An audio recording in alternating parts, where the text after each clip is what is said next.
Looking to update your mobile number on Groww but don't know how? Don't worry, changing your mobile number is quick and easy. Let's walk through the process step by step. First, open the Groww app and tap on your profile picture icon at the top right corner to open your profile. From there, select Account Details. In the Account Details section, go to Personal Details.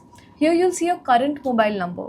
Click on the edit button next to it. Now to confirm it's really you, an OTP will be sent to your registered mobile number.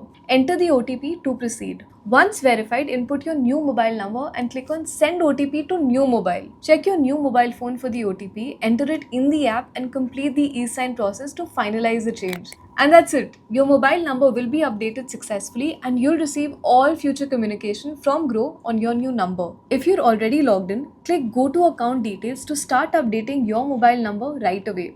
See you in the next video. Investment in securities market are subject to market risks. Read all the related documents carefully before investing. Please read the risk disclosure documents carefully before investing in equity shares, derivatives, mutual fund, and or other instruments traded on the stock exchanges.